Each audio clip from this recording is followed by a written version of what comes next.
welcome to today's presentation. My name is Glenna Cush, and I am the Director of Marketing for the Maryland Small Business Development Center Network. Today, I'm going to talk to you a little bit about starting a business in the healthy home industry. Environments are important. Healthy air quality is important for young people, elderly people, everyone. So it's very important to make sure that we get this right for generations to come. So some people have approached me about wanting to start a business in this industry. So I'm going to talk to you a little bit about who the SBDC is, what we do, how we help, and then specifically how you would go about starting a business in that particular industry. So if you're ready to roll, I am too. So first of all, the SBDC was started in 1988. The Maryland SBDC was started then. We are part of a nationwide network. So no matter where you are in this country, you can get assistance from a small business development center. And the good news is that your tax dollars pay for the services that we offer. We have a robust staff of seasoned professionals who come from all walks of life and industries that can lend their expertise to the process. So we like to say that we help businesses no matter where they are in the life cycle. So if you're starting up, we have services for you, or if you have a legacy business, you want to try to hand it off to someone, sell it, that kind of thing. Our goal is to provide advice that is sound and practical to help businesses grow their market and to help create economically vibrant communities. And to also just continuously improve, because the more we hear about the things that are going on, the more equipped we can be to help our clients that come through those doors. As I said, we're part of a nationwide network, but we have offices throughout the state of Maryland. Um, and we're part of the entrepreneurial ecosystem. So in our state, because I know folk may be listening from across the country, but in Maryland, we have a variety of agencies that we work in conjunction with, local economic development offices, other offices that provide serve a variety of services. So that's how we're part of the ecosystem. Because if you come to us and we may not be able to assist you specifically with something in your local community, we can certainly guide you in the right direction because we have those relationships that we can do that. Because we want to make sure that economic growth, that's our bottom line. We want to make sure that the community is receiving what they need and that businesses start off on the right footing to grow and thrive.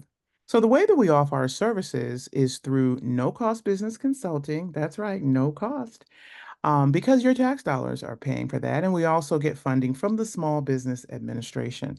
We also offer no cost or low cost business training. And again, we are able to access a variety of professionals in a number of industries that bring their expertise to our clients and are able to assist us in making sure that people lay the proper foundation for their business or to grow their business in a way that's sustainable and that can be successful. All right. So, our no cost business consulting, we have a number of different areas of expertise, as I mentioned before, and our consultants have real world experience. So we have bankers, we have former business owners, we have people who have worked for major corporations who come to bring their expertise to the SBDC. We can assist in the retail restaurant industry, the technology, importing and exporting, and to accelerate businesses that are in that growth trajectory. So I am been part of this organization for 20 years, and I love to say that at some point along the way, everyone has entertained the thought of having their own business and had a dream of business ownership. And we like to say we help people make their dreams come true if we possibly can. But I will also say that we like to be practical and we like to provide a realistic picture of what business ownership will be like. So sometimes people have this fantasy view of business, and that's not always the way that it works. It's not always as easy, but nothing that's worth it is easy, isn't that right? So for our low cost training, we offer a variety of training classes, as I said, all throughout the ecosystem. So we leverage the resources of professionals in the community. So we offer classes on business startup, how to market your business, how to write a business plan. Our consultants will review your business plan for you and help you come up with an action plan that will put you on the road to success. We also offer financial training in the way of QuickBooks, and we even have a sister organization that provides subject matter experts. So if you are in need, for example, of assistance with getting your books together, your financial pages, because you're trying to get a loan, we can refer them to one of our sister agencies who will assign an accountant to you that will help you get your finances together so that you can then be more successful or have a better chance, because that's what lenders look for. They look for you to have your numbers and they need to be correct. So we also have that. We also offer a number of conferences and workshops in various industries that we bring to our constituents and to our clients. So today I'm going to talk a little bit about the basics of starting a business in the climate tech industry, healthy smart homes. But also this information can be utilized if you're doing commercial or anything having to do with getting that business started. So with any business, you want to start with doing your research. You came up with the idea for some reason, and you need to do the research to make sure that that is a viable idea. You want to look at what your competition is. You want to look at what resources may be available, and I'll go through some of those in just a minute. And then you want to decide what your business structure is going to be based on the type of business that you're starting. You want to make sure that you're in compliance with your state and local guidelines and regulations. So you want to do that. And luckily, the SBDC offers classes in business startup. So you get to meet with an attorney and an accountant and a number of different people that can help you make the right decision. And once you get your business structure, you'll want to register with your state. For us, it's the Maryland Department of Assessments and Taxation, but in your area, it may be called something else. So you just want to look that up. Then you want to decide on what your business name is going to be.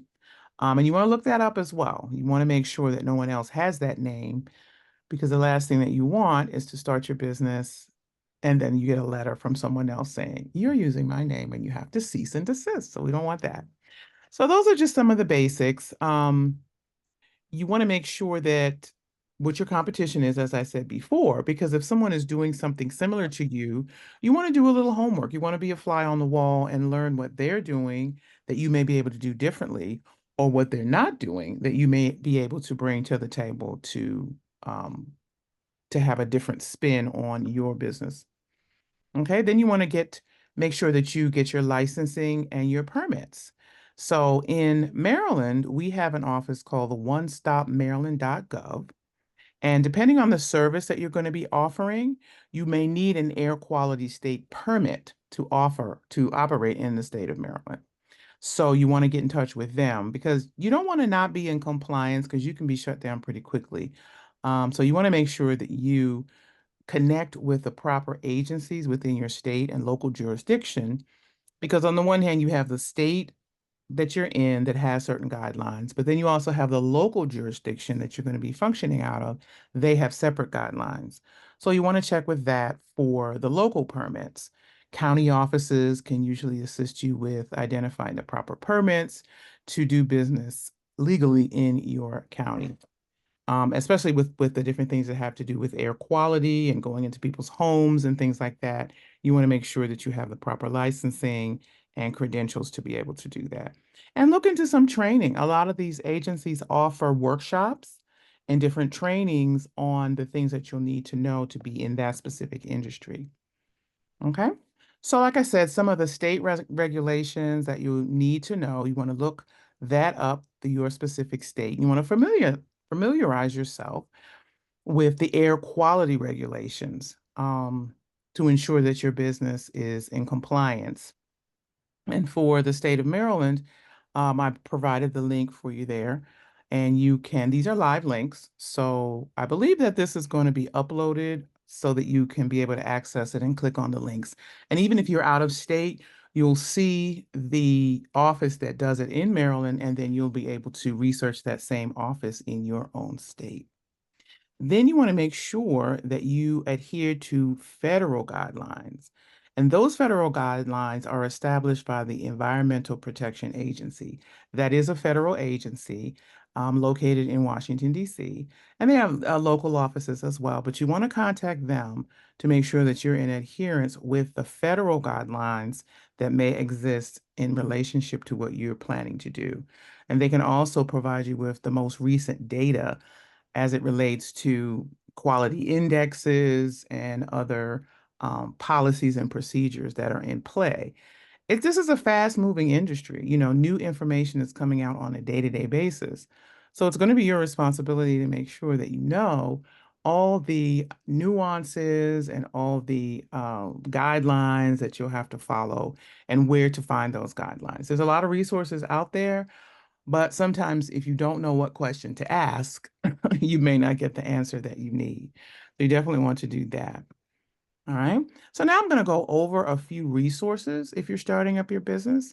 First, you want to reach out to your local health department, right? So you want to contact them to determine what guidance there may be available. There are a lot of booklets, there are a lot of online resources that local health departments have, because especially if you're wanting to work in the school or in a commercial area of your business, you'll be able to reach out to them to get the latest data on what's going to be required in your area.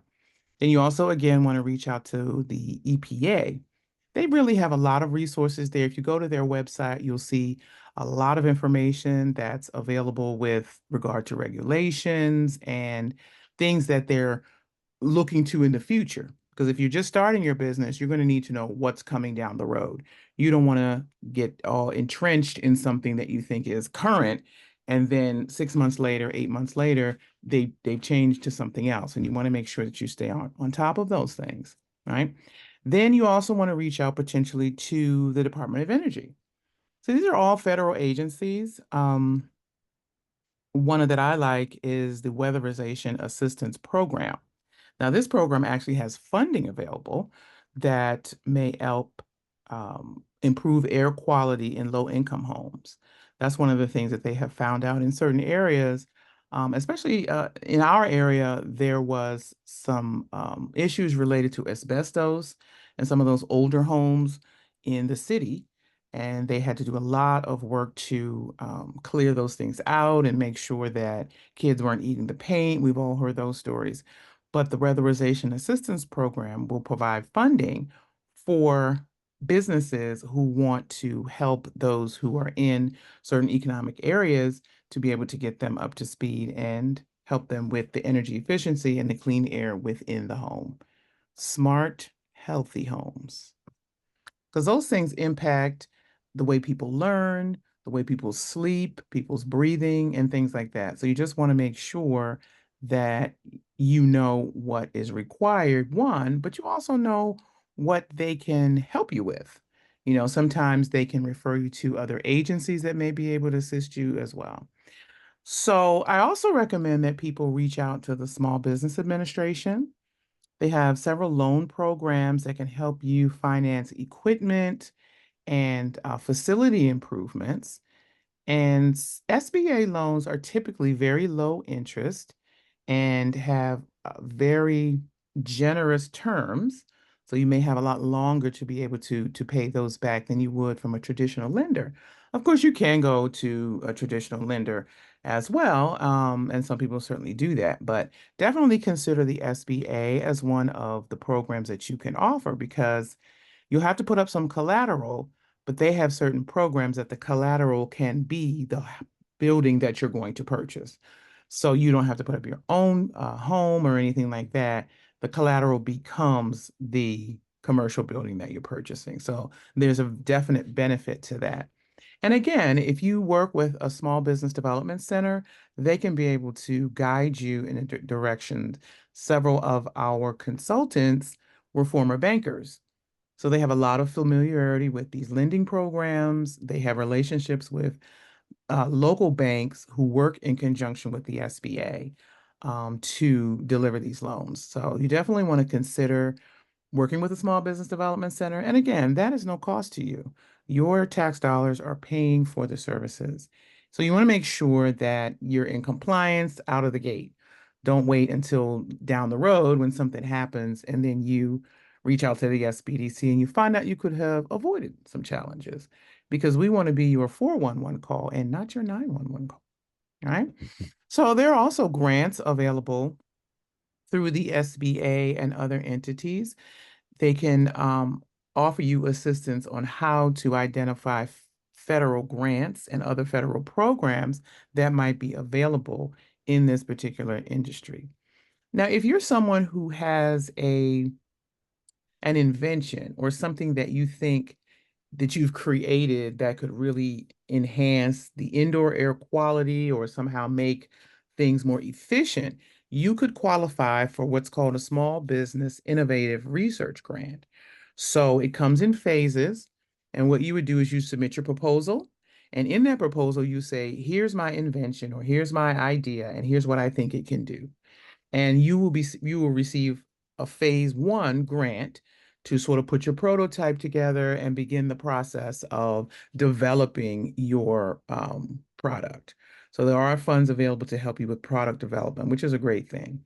It has to have a use that could be potentially worked in another agency. Like say you had some kind of product that would someone could put on their face, like a mask that they could use that filters the air as they're breathing. That might have implications for the military. So if it has implications for the military, then they might be able to provide the funding to help you research it and develop it. So you would have to identify that. And under the EPA, there are some pollution prevention grants, right? So their goal is to, just like with anything else, it's better to stop it before it starts or prevent it from starting. Kind of like with wellness, you want to avoid being sick so that you don't get sick and then have to try to figure out how to get yourself well. So this works a similar way. They want to reduce the pollutants at the source and thereby creating a better quality of air. So there is funding available for that as well. Moving on, we also have the Department of Housing and Urban Development. So earlier I talked about local sources. Now, these other ones here that I'm now talking about are federal sources. So you'll be able to reach out in your area to the Housing and Urban Development Office, federal and state. So they have a Healthy Homes program. That's a grant program for businesses and organizations that address indoor air issues, mold, poor ventilation, pollutants, radon, those types of things that can get into the home and wreak havoc. Because what I've heard more often than not is the air that you breathe in your home can sometimes be the worst, and you spend so much time in your home that you want to mitigate those things if you possibly can. And if you can have a business that does that and helps others, then you're way ahead of the game.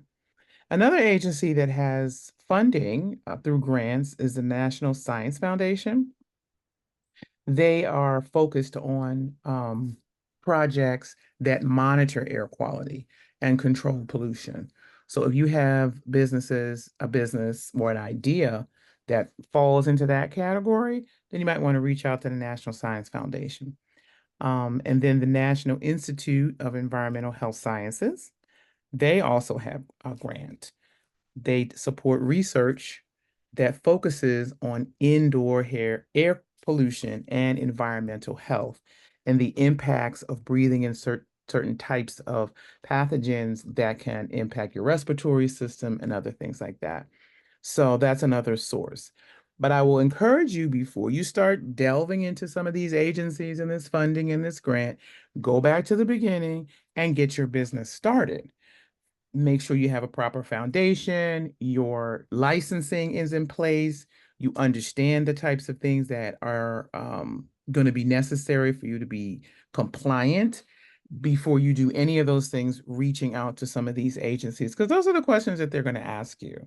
So you really want to make sure that you're ready, willing, and able to be compliant.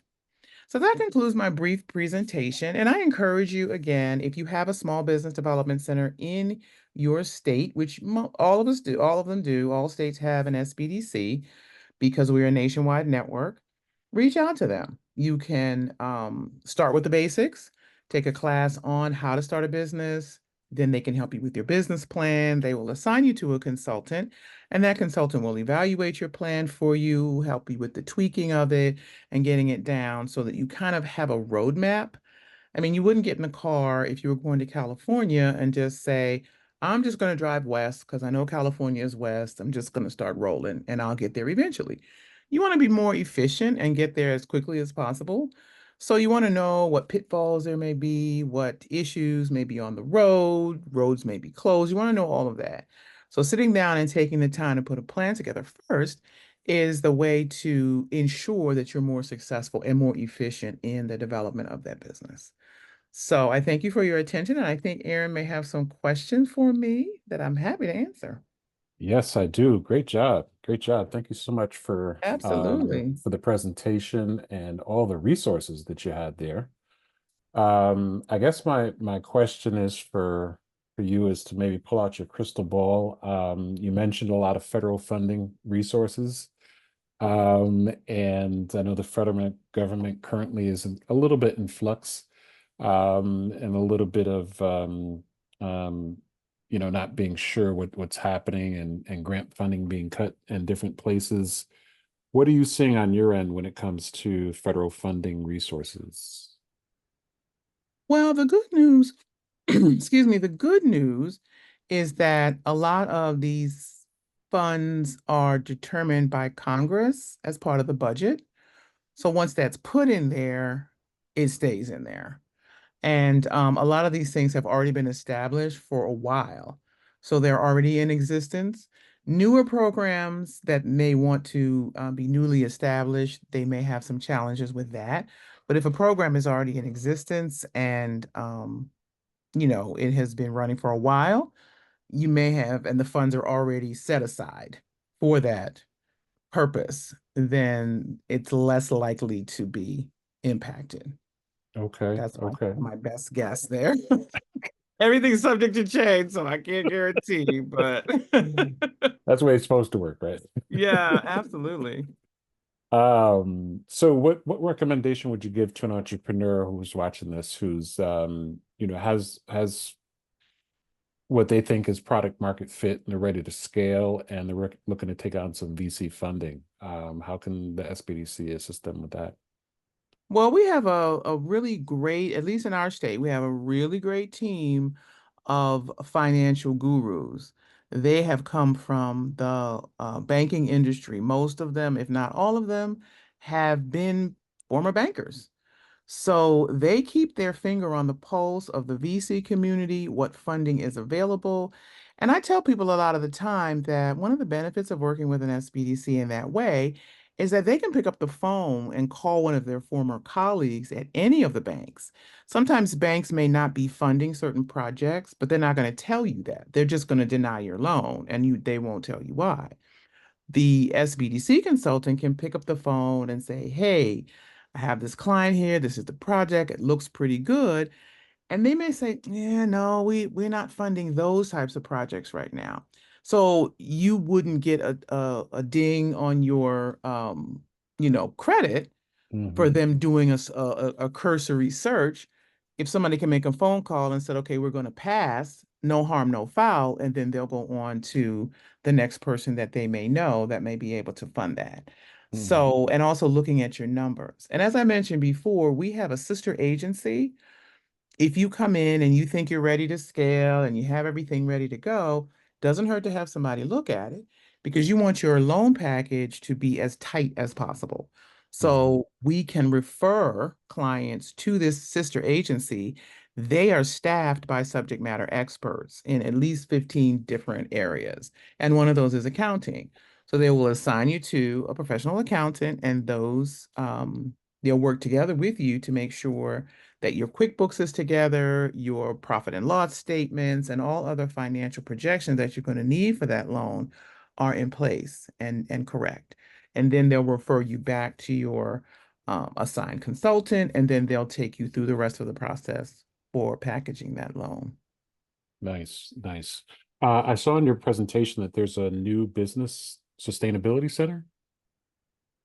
The that you guys are sustainability, launching? yeah, the That's Sustainability Center was started during COVID okay. to provide assistance to businesses who were impacted by that. And so they kind of kept it going to also provide other resources. You know, here in Maryland, we recently had the bridge collapse. Hmm. And Hmm. so businesses were impacted by that. You Hmm. know, we have other issues going on. A couple of years ago, there were some tornadoes, so we have the Sustainability Center Hmm. that can Hmm. provide ready resources for specific types of occurrences within the state. Awesome. Now, every Awesome. state doesn't have a sustainability center, but Hmm. Maryland does. Got it. Got it. Hmm. Are there any upcoming events or conferences that people should know about? Sure. There is the Maryland Business Opportunity Center is actually having their conference on March the 12th. And Okay. again, the Maryland Business Opportunity Center is our sister agency that provides support through subject matter experts in a variety of different concentrations. So they're having their annual showcase on March the 12th at Maryland Live.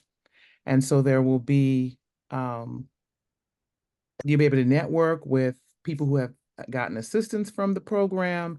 There's going to be a great panel discussion on being a resilient business, how to be resilient in changing times. And we have a great keynote speaker. There's even going to be a pitch competition. So it's a jam-packed day on March the 12th. So folk can go onto marylandboc.org to get information about that event. And repeat the name of it again. Maryland Business Opportunity Center, MBOC. Nice. Nice. And Hmm. back. Okay. Okay. Yeah. Well, Glenn was nice enough to put the website for the Maryland SBDC on the screen. Definitely reach out, connect on the social medias as well. And Absolutely. hey, I appreciate this is your second year participating in Yep. both My kind of things. pleasure. I appreciate that. Always willing to come back and support and let people know kind of if you're in that startup phase or even if you're looking for a succession plan or looking for scale. There Absolutely. are a lot of resources out there to be able to assist you in that. And I wanted to Yeah. make sure that you were, part of this conversation because you're important to that ecosystem. So thank you. And we love being part of the small businesses team. Everybody has their sort of entourage and their team, and we love being able to really just give you sound advice. I mean, we can't make you take the advice, but we can access a variety of different resources, bring other brains to the table to really discuss and work through some things. And that's one of the things I really love about what we do and how we do it, because we are associated with local economic development offices and chambers of commerce and other resource partners. We can bring all of that together to the benefit of the specific client that we might be trying to assist.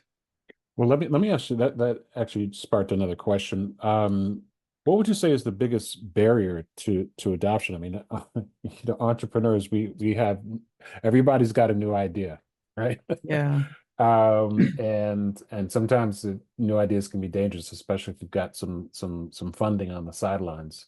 yeah. And sometimes people might think that, oh, opening up a store might be a retail location or a physical Hmm. location might be the obvious next step. But what would you say is the biggest barrier, maybe the number one mistake that you see a lot of entrepreneurs making out there?